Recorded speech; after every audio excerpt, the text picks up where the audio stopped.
Hey, welcome back to my channel where I post videos about my experience as a late diagnosed autistic human being from France with complex PTSD. I'm making a video that's very important for me and that I've been meaning to film for a while now, and it just worked out well that June is Pride Month, and so I was like, let me film this for June. I've been postponing it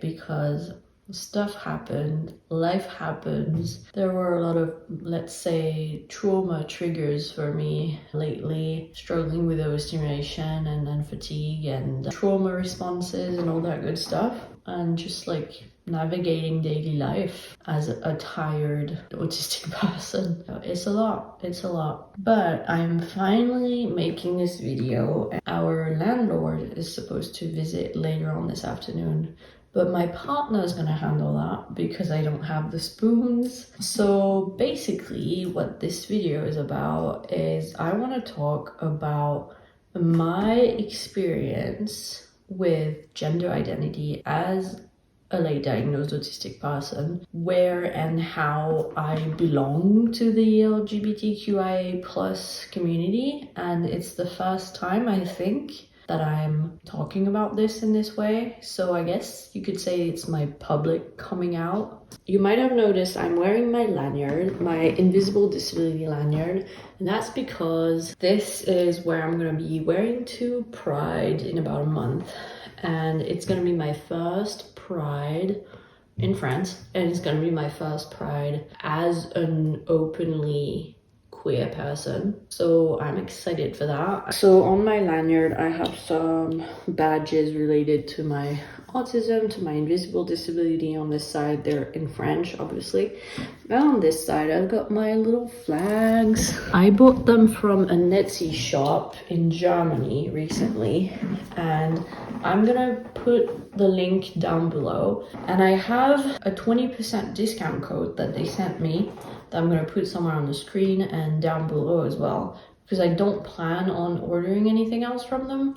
But I think if you want to get them and support a small business, then feel free to use the discount. Hopefully it works. I think it's great to support small businesses, especially those that are doing good things and stuff in terms of like social activism and stuff. I personally love Etsy and I buy from Etsy shops whenever I can. So yeah, I love those little pins. They're little hearts and they represent my colors. So let's not beat around the bush too much. I have talked about my relationship with gender here and there on my channel, because in my opinion it relates to my autism. You know, there's a huge overlap between the LGBT community and the autistic community. It's not clear whether there are more LGBT people in the autistic community than in the holistic community,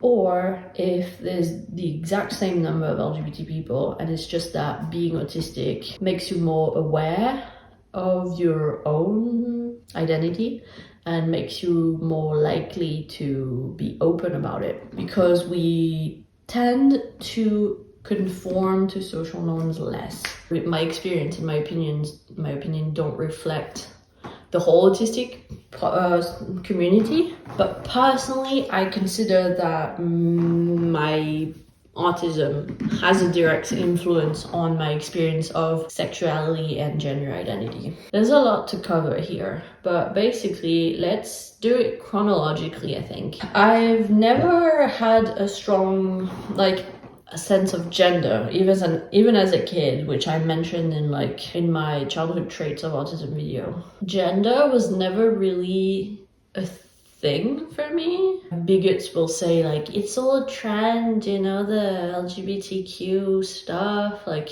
people are just coming out, like they're just taking labels that they think are fun or whatever. It's the same rhetoric we hear with the autistic community.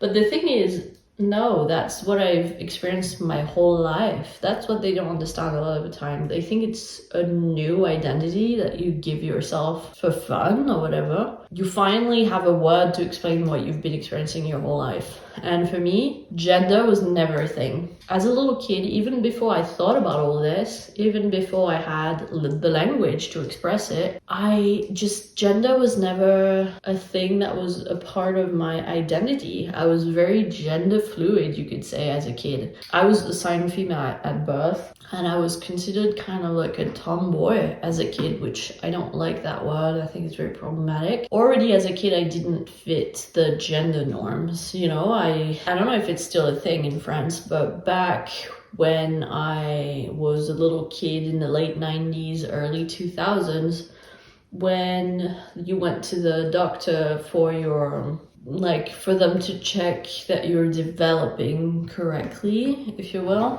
Part of the assessment, and it's actually written in my health records, my early health records, is they check whether you know what your gender is as a little kid. But it's not like letting the child express whatever gender they feel or they experience. It's, can the child say verbally what sex they were assigned at birth, which equals to their gender in their mind. It's like imposed, you know, like if I had said I'm a boy, or if I'd said I don't have a gender, they would have been like, it's a fail, you know. They wouldn't have been like, they experience a different gender. No, like I had to say girl or nothing, which I think is really problematic until pretty late, until I was a teenager and became more like socially aware, I guess. Gender just didn't play a part in my life and my identity or anything like that. I didn't identify as a little girl, if you will.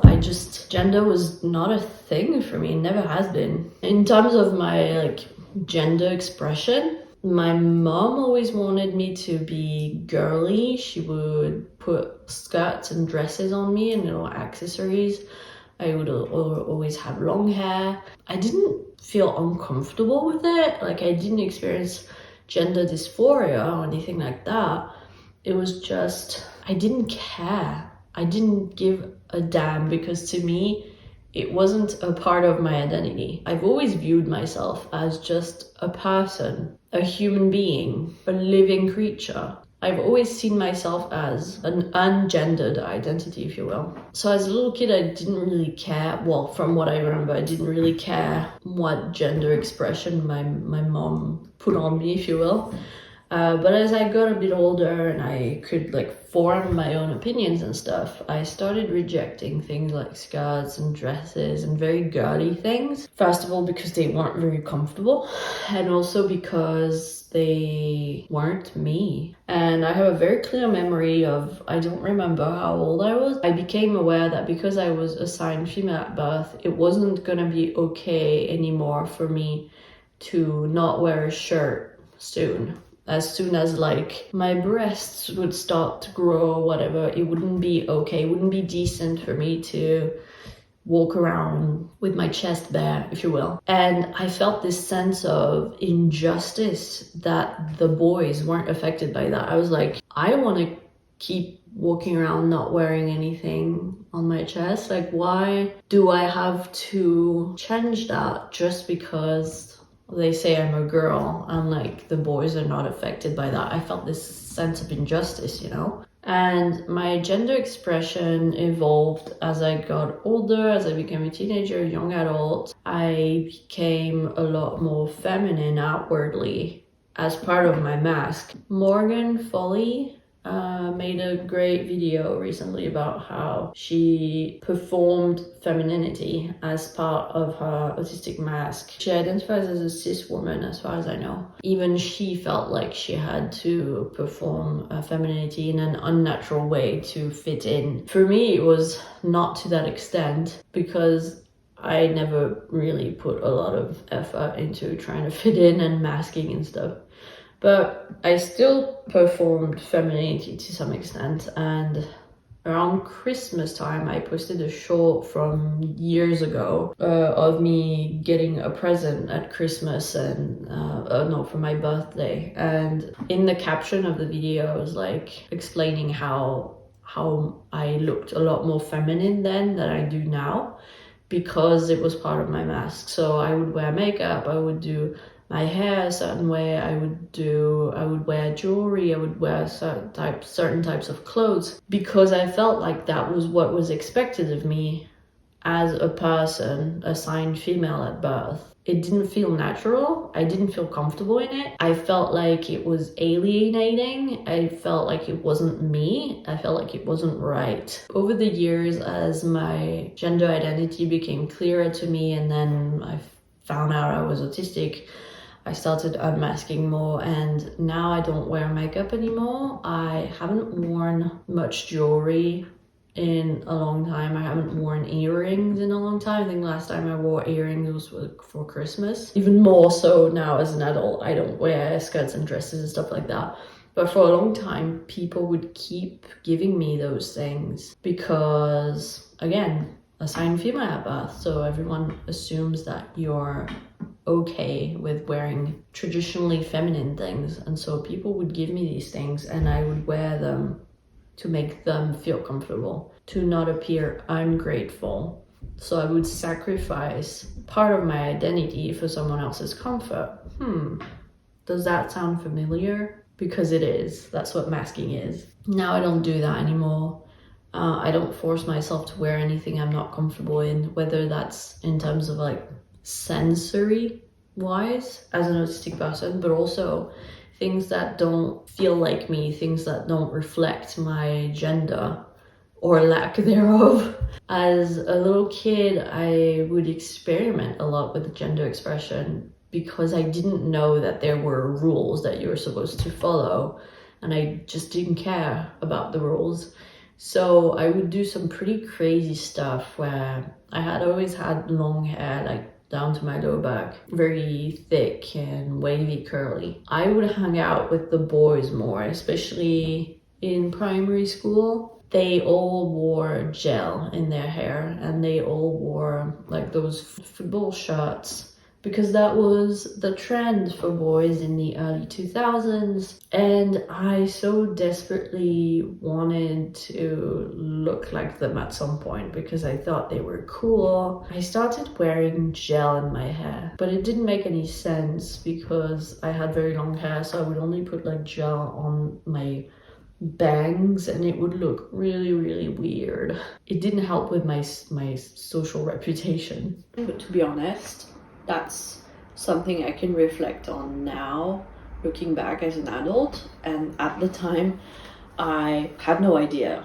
that I was doing anything that was considered wrong or weird socially. I was just doing my thing, you know? At that point, I wasn't socially aware enough to take it into consideration. It wasn't until years later that I started to really alter my appearance to fit gender norms, and I started plucking my eyebrows and I started wearing a bra and wearing nail polish and all these things, but it never felt like me, you know? I talked about how media and movies and stuff like that, stories, played such a huge role in my childhood, my teenage years. It was one of my big special interests. And I hear women say how certain female characters in stories were role models for them, that they recognized themselves in the female characters and it was important for them to get that representation and all that. And it's not something I ever experienced as a kid because, again, I did not see myself. I was aware intellectually that I was considered a girl and I was put in the girl category, obviously. But it just wasn't any more important to me than my eye color was. It wasn't something that I thought about ever. It wasn't something that I took into consideration ever. It was just whatever. I have hazel eyes, whatever. I'm a girl, whatever, you know? And so I never experienced this thing of watching a movie, reading a book and being yeah, I specifically recognize myself and relate to this female character. I related to characters regardless of their gender. I would identify with female characters, male characters, animal characters, fantasy characters, any character that I felt a connection to, not only the ones that were female, you know?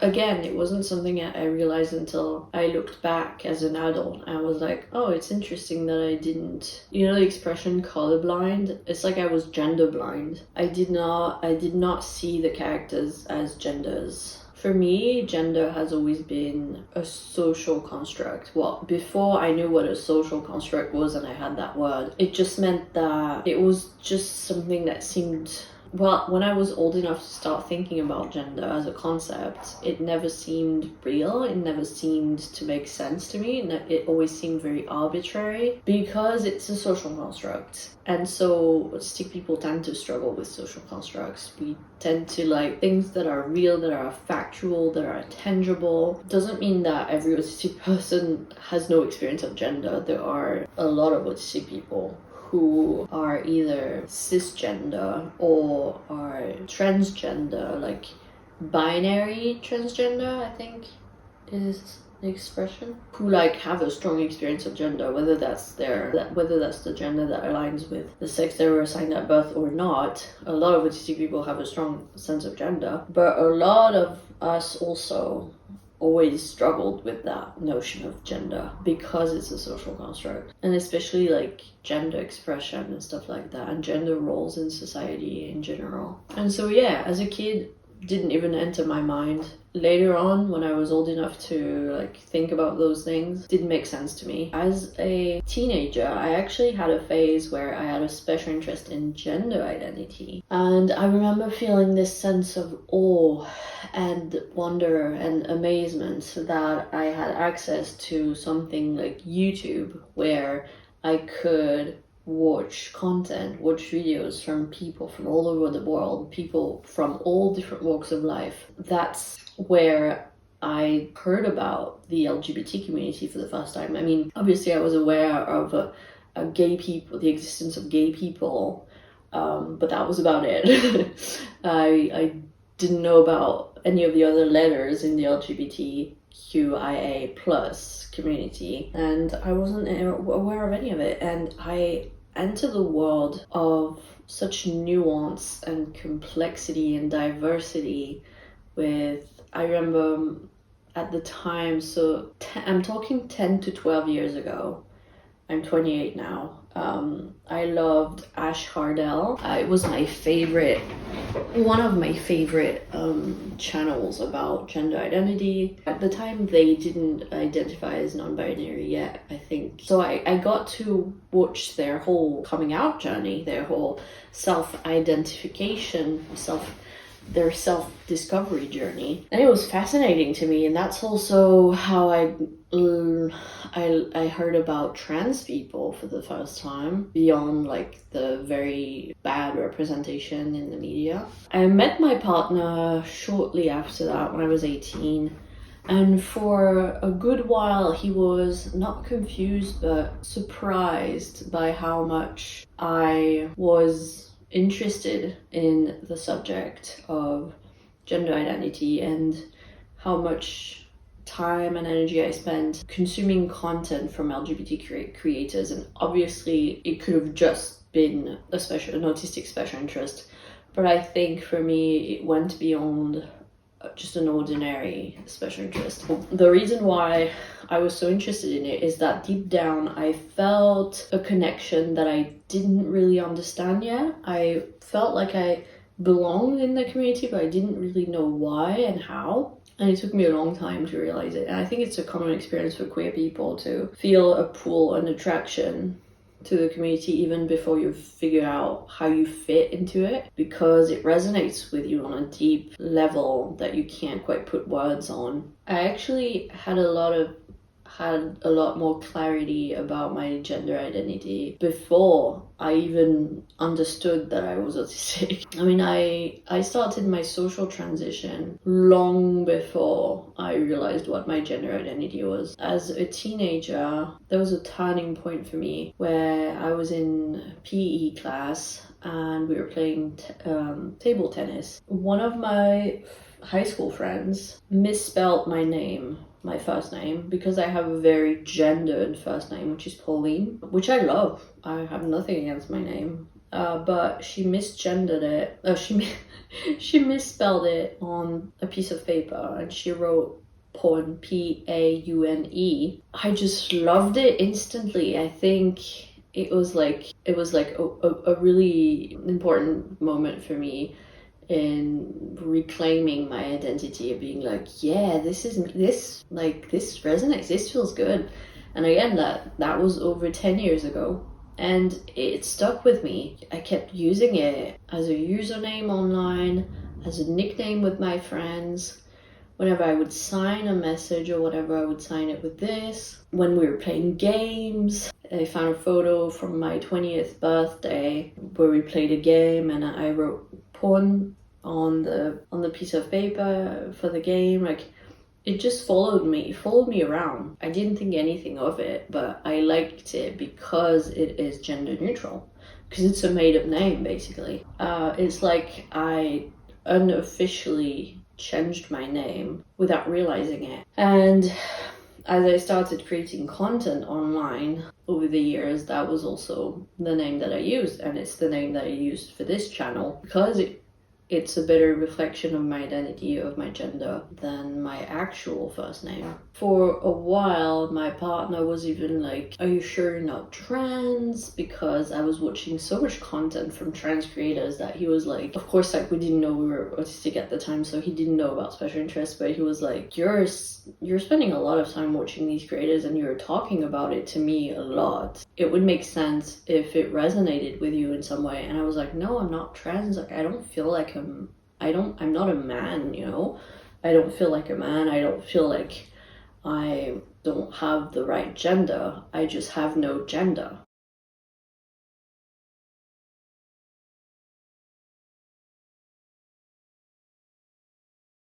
I wrongly assumed that in order to be queer, you have to have some form of gender dysphoria, which isn't necessarily the case. So a lot of trans people experience gender dysphoria, but it's not a prerequisite. It's not something you have to experience in order to be valid as a trans person, as a non-binary person. But I didn't understand that back then, and I thought, since I don't experience any gender dysphoria, it means I'm happy with the gender that I was assigned at, the sex I was assigned at birth, and that's that. And I would see people online being like, not experiencing gender dysphoria is just means you're cis. Even after I knew I was autistic, I was watching content from people talking about how they didn't experience gender, and I would read comments from people being like, not having a strong sense of gender but not experiencing gender dysphoria doesn't mean anything. That's just the normal experience for cis people. Cis people don't think about their gender, they don't have a strong sense of gender, and that's just how it is, which is a misunderstanding. I think the person commenting that was probably non-binary themselves, and they thought that everyone felt that way. That's what I thought as well. I thought that everybody experienced the way that I experienced gender, and that they were all performing. It's exactly the same thing with thinking that the way you experience the world through your senses as an autistic person. When you're undiagnosed, you think everyone experiences this the way I do. They're just better at it. But no, they don't. It's the same thing with gender identity. I thought no one had a strong sense of gender or strong connection to gender, and they were just playing along. I don't know what I thought, but yeah. And then I heard that you don't have to experience gender dysphoria to not be cis, basically. And that was kind of like a light bulb moment for me, because I was like, wait, I've never been a cis person. I also didn't feel super, well, I guess that's what gender dysphoria is. Hello, my little kitty saying hello. Hey, you. Okay, I thought he was gonna rub against my phone. Do you want to show your little butthole? Alright, here you go. So I didn't experience gender dysphoria, and that was a big thing for me because I thought you had to experience gender dysphoria to be anything other than cisgender. And so I was like, I mean, I don't experience gender, but I don't mind being called a woman. I mean, I did, but also I didn't. Like, it didn't create, I was kind of like when people gendered me, when people view me as a woman, I am not super comfortable with it because it doesn't align with my core self, but I'm also like, whatever. You know, I didn't feel a strong sense of distress at being misgendered. And so I was like, that means I'm cis. No, it doesn't. Turns out cisgender people usually have a strong connection to their gender. It's a core part of their identity. There are no rules. Like, you don't have to have a label if you're not comfortable with it. You don't have to identify as anything. You can just live your life as an individual. For me personally, having labels, having ways to describe my experience has been very liberating and very empowering. And it's been a huge boost of confidence, I guess, being able to be like, yeah. It's just like when I realized I was autistic, I was like, you know, I don't experience the world the way everyone does. That explains everything. And it was the same thing with gender identity. I was like, that explains why I've always been the way I was, you know? It was it was a big moment for me. And so for a while, I actually experimented with different labels. I did research on it. I was trying to find the label that best suited me. And I also experimented with pronouns, which is, again, part of my social transition, you could say, that I did kind of unintentionally. But pronouns started being a big thing on social media. And I was like, let me try setting my pronouns to she, they, because again, like, that was my gender identity, like just poking its head. Well, I set my pronouns to she, they on Instagram, on YouTube, and everywhere you could set pronouns. I was kind of playing around with it, you know, trying to see what felt right, because I was never, like I said, because I don't experience gender dysphoria, I didn't feel uncomfortable with the pronoun she. I don't mind it when people use that pronoun. It doesn't reflect really how I feel inside, but I'm not like, I understand why people use the pronoun she, her to refer to me, because I appear female. They see me as a woman. But also, I've always liked that there is a gender neutral pronoun in English, which there isn't in French, which sucks. It absolutely sucks. As soon as I discovered that you could use the pronoun they as a gender neutral pronoun in English, I immediately adopted it. I was like, this is so cool, because I was fascinated with androgynous people and people who didn't have a gender, agender people, non-binary people. I always thought it was the coolest thing, because deep down I know it was me.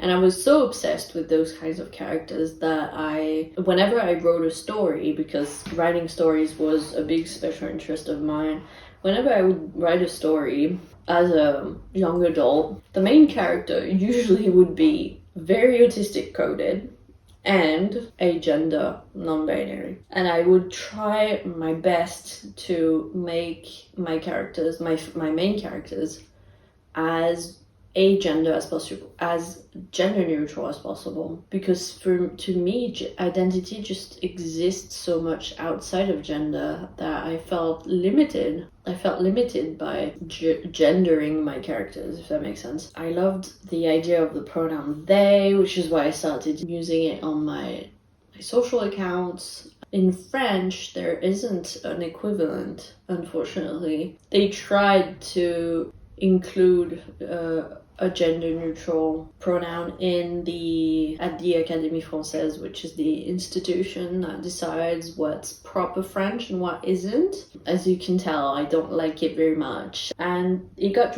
rejected. So basically it's like rejecting a whole part of the population and saying like you don't exist. Your experience of life, your identity doesn't deserve to be reflected in the language. I mean, you can use unofficial gender neutral pronouns, but they don't feel right. I can't get used to them when I have to, because my partner and I often speak in French, or we speak a mix of French and English. When I'm trying to refer to a content creator or anyone who uses the pronouns they, them in English, but I'm talking about them in French, it's such a struggle for us. In English, supernatural, no problem at all. In French, it's so weird.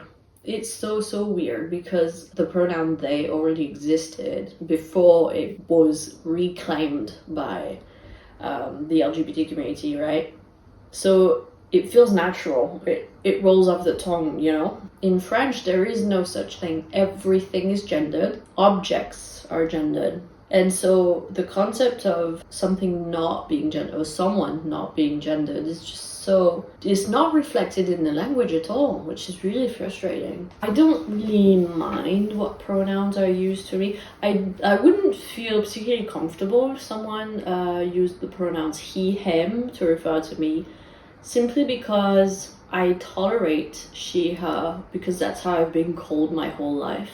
I'm used to it, I'm familiar with it. Even if it doesn't feel right, it's not a huge deal. But he, him would feel like I'm being misgendered. Does that make sense? Of course, like they, them is a sort of ideal that I'd like to reach, but I'm aware that it's not that easy. And maybe I'll feel differently about it in a few years. Maybe I'll be like, no, I'm not comfortable with people using she, her, but for now I don't mind it. I'm not a huge, like, for me pronouns are just words, so it's not a huge deal. Again, like, my partner will often call me a woman or a girl, or like when we're joking around and stuff, and it's not a big deal. Like I said, I don't experience gender dysphoria, so maybe I'm misusing the term gender dysphoria. It's such a complex topic, and I still have a lot to learn, especially since I've only recently realized that I'm part of the LGBT community. So forgive me if I don't use the right words, or don't hesitate to educate me in the comments below, because I'm sure a lot of you watching this video know a lot more about the subject than I do. In the fall of 2023 was when I first came out to my partner as non-binary. I remember it very clearly because it was shortly before, and when I say shortly, it might have been days before I fell down the autism rabbit hole and was like, that's me. And so that kind of took over and like overshadowed my journey to discovering my gender identity and stuff. But shortly before I fell down the rabbit hole, I came out to my partner as non-binary. I remember one day he came downstairs and I was like feeling super happy. I was like, I think I'm non-binary. You know, I started thinking about how because at the time I was still in contact with my in-laws and I still had a relationship with them, which isn't the case as much anymore now. But I remember thinking how is this gonna affect, do I want to transition socially? Like, how is this going to affect my relationship with the people in my life? And then fell down the autism rabbit hole and I stopped thinking about it. But occasionally I would do some research into labels and different gender identities to try and figure out what fit the best. And that's when I started experimenting with the labels of agender and cassgender, which are like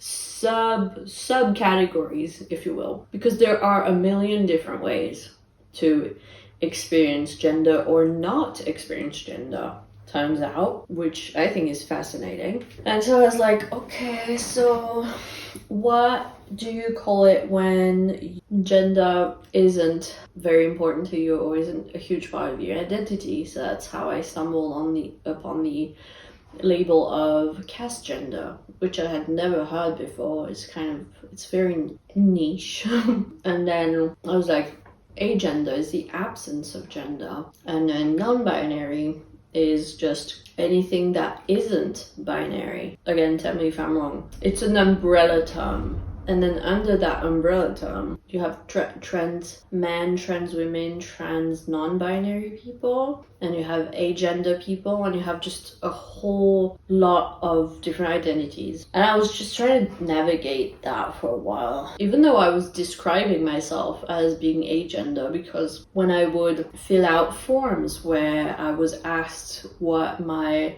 gender was, you know, when I would see a new therapist or whatever, I would write down agender. So it was like a pretty established thing for me at that point, but it hadn't clicked in my head. Well, it had, because I had come out to my partner as non-binary, you know, in 2023, but for some reason it's just like with autism, you know, I first kind of had an inkling that I was autistic in 2021, but it wasn't until 2023 that I was like, yep, I'm sure about this. It was the same thing about gender identity. It took so many years for me to get where I am now, for it to become like clear to me. For a while there, I was like, I'm not sure like where I fall into this, like where I fit into this. Like, so I played around with agender and stuff. And recently I was like, I fully realized that through learning more about gender identity, especially thanks to ChatGPT, which teaches me a lot, it like clicked in my head that agender, cassgender, it's all under the non-binary umbrella. Even if I'm not clear on what label I want to use to express my lack of gender, it still falls under non-binary.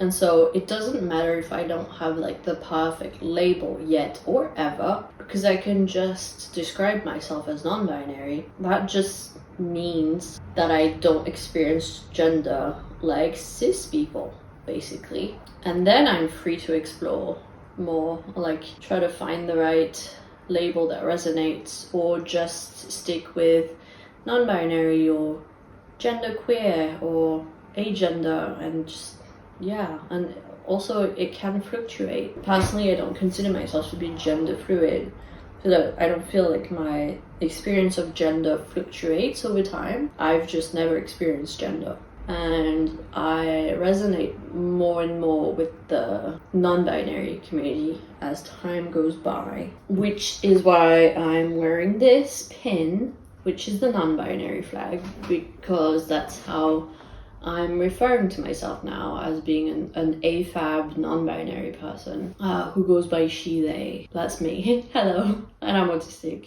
I'm trying to think if I forgot to mention anything. In terms of transition, which is also a concept I've known about for a long time, but it's a concept I always associated with trans men and trans women. I wasn't fully aware that some non-binary people transition as well. I've been really into Bella Ramsey lately, because I'm currently watching season 2 of Last of Us, which is amazing. Like, ooh, that scene, okay.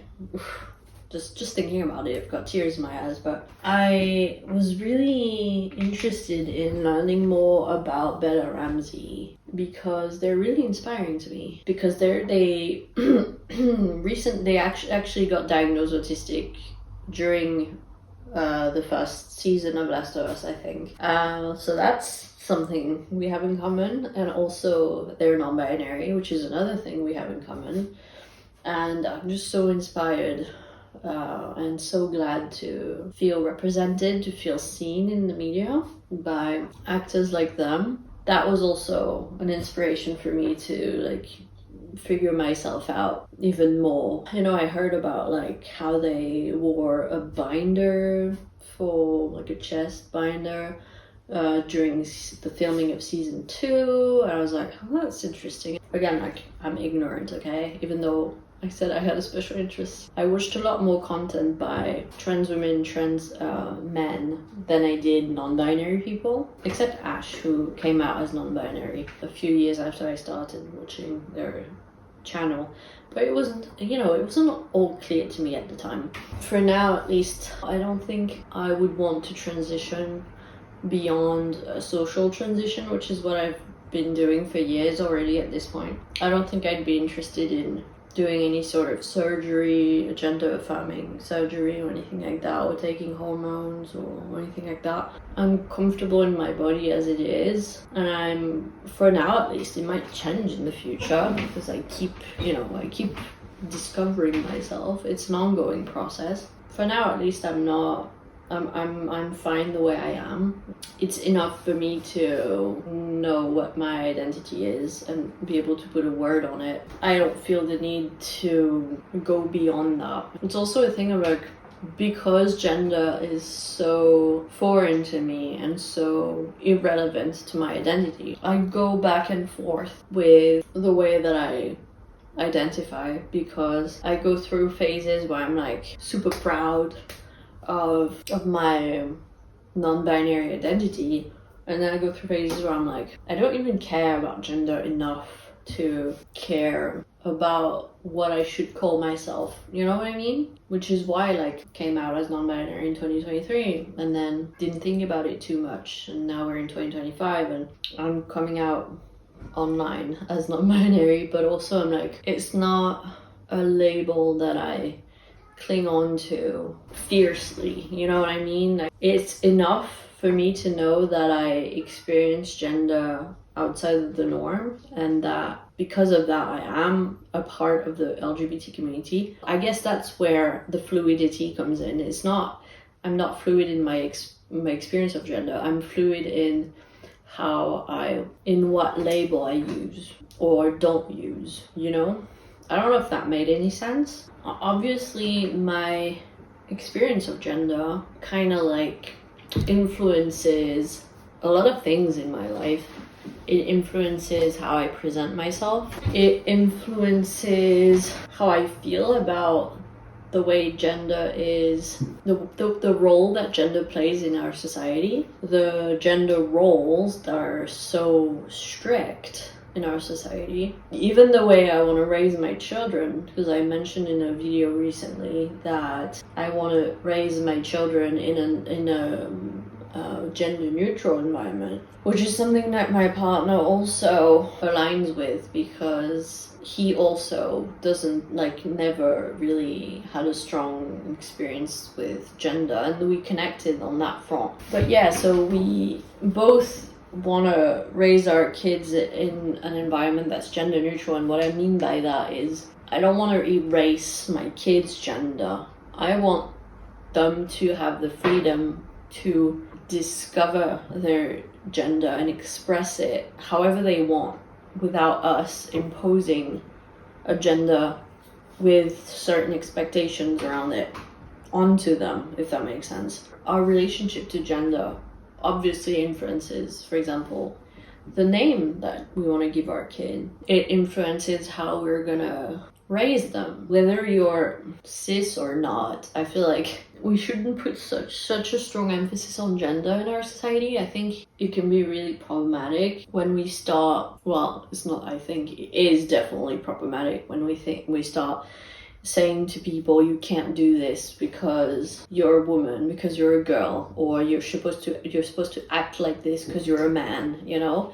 Like, those are completely arbitrary. There's literally nothing scientific or factual about it. It's just a social construct, just as much as the fact that pink is traditionally associated to girls and blue is traditionally associated to boys. It wasn't like that a few centuries ago, and it's not like that in other cultures, which means it doesn't hold any intrinsic value and meaning, you know what I mean? And it's so infuriating to me when I look at the world and all I see is gender norms and gender roles, and people look at me and they see a gender, and they'll say things to me assuming what my gender is based on how I look, and assuming that I must inevitably relate to those traits because I am the gender that they perceive me as. So my landlord, for example, will be talking about cars, and then he'll turn to me and be like, but women don't care about cars, do they? He doesn't talk like that. That's just, I don't know why he talks like that. So first of all, you assume I'm a woman based on how I look. Okay, fine. Like, I know, like, it's difficult for the older generations, but whatever. And then second of all, you assume that because you think I'm a woman, then it must mean that I'm not interested in cars. And why do we have to look at everything through the fucking lens of gender?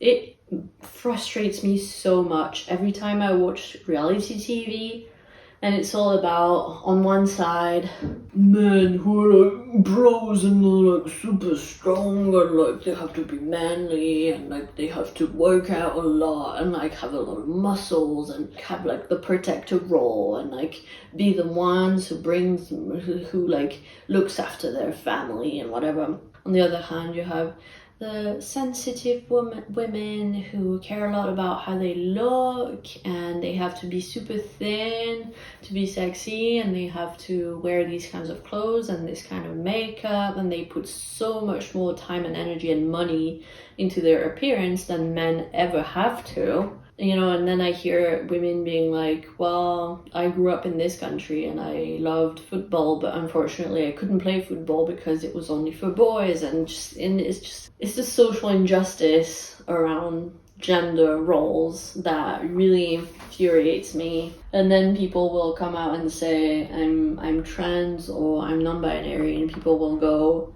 no, you're not, it's not real, because I said so. Open your minds, people. And that's something I've been feeling strongly about for a long time. I always thought, like, first of all, I always thought I don't want to know the gender. I don't want to know if it's a boy or a girl until they're born, first of all. Because I feel like it's so this unhealthy obsession about what gender is the baby, and like making a huge deal out of it, and like having a gender reveal party with a cake that's pink or blue inside, and then the kid is not even born yet. They already have all these expectations put on them, and oh, they're gonna wear all pink, or they're gonna wear all blue clothing with little trucks and dinosaurs on them, and the girls will have dolls and the boys will have trucks, and it's like, oh, it's so stifling. My parents did a lot of things wrong and were abusive to me, but one thing I'm grateful for is that to some extent they didn't overly gender me, if you will. And that might be because they're potentially autistic. As a kid, I liked both dolls and dinosaurs and Barbies and monsters. I liked playing football and like climbing trees, and then other parents of other kids would tell my parents that they shouldn't allow me to do things like climb trees, and then my parents would be like, why? Just let her do her thing, you know? And I'm grateful for that, because I didn't feel limited in the things that I could do based on my gender, even though there was a lot of pressure put on me by my mom to be like super feminine in the way I looked and to be into girly things like her. And then also my dad, you know, like, of course, like, they had expectations of me based on my gender to some extent, but I never felt limited in the things that I could do or the things that I was supposed to like based on my gender, you know? Like, I would ride horses with my dad. I'm tired. I've been talking too much. I'm gonna end this here. I'm so drained right now. Okay. I need to lie down. Alright, editing porn here. I look super shiny because it's like 31 degrees outside. Yay. Love it as a heat-sensitive autistic person. I just thought I'd film an outro for the video because it ended so abruptly. I can't just leave it like that. That's basically my experience with gender in a nutshell. If I remember anything that I forgot to include in this video, I'll put it in a pinned comment down below so you can check it out. Feel free to share your experience with gender as an autistic or holistic person down in the comments. I'm interested to know. I hope you enjoyed this video. Thanks for watching, liking, commenting, subscribing and sharing. I'll see you in my next video. Bye!